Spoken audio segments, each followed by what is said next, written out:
kedepannya apa sih? Jadi sekali lagi begini, jadi memang begini, dalam rangka penentuan format paslon kemarin itu Partai Golkar berada pada di suatu posisi kita kepentingan bagaimana Partai Golkar ini mengajukan calon-calonnya. Tapi di sisi lain tentu kita tidak lepas juga dari kepentingan-kepentingan bagaimana soliditas ya koalisi Indonesia Maju yang kemudian sekarang menjadi kabinet merah putih. Nah, oleh karena itu dalam rangka kepentingan-kepentingan itu pasti terjadi satu tarik-menarik kepentingan.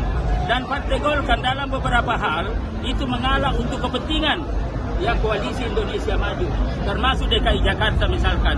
Nah, di dalam proses yang terjadi ternyata ya hasil ya Pilgub DKI Jakarta ya faktanya paslon nomor 3 yang mendapatkan suara 50,07%, sementara paslon nomor 1 itu sekitar 39, sekian.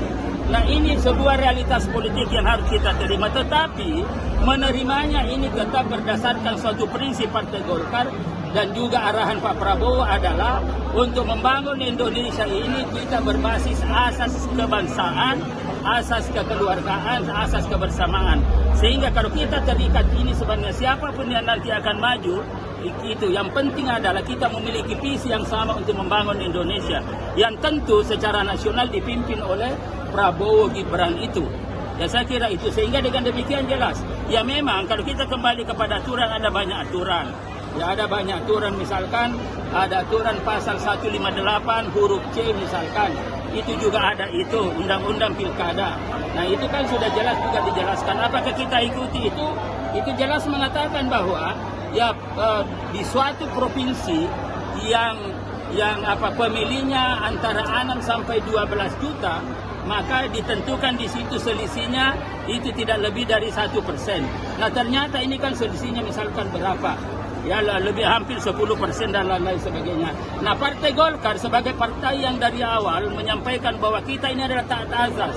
Negara kita ini adalah negara hukum. Tidak boleh kita mengambil langkah-langkah yang menabrak hukum. Dan kita ikuti hukum meskipun secara politik praktis itu mungkin merugikan kita. Nah disinilah diperlukan namanya kedewasaan berpolitik. Di sini diperlukan dalam perspektif Jawa, budaya Jawa, ada namanya kebenaran dalam berpolitik. Bukan semata-mata kebenaran.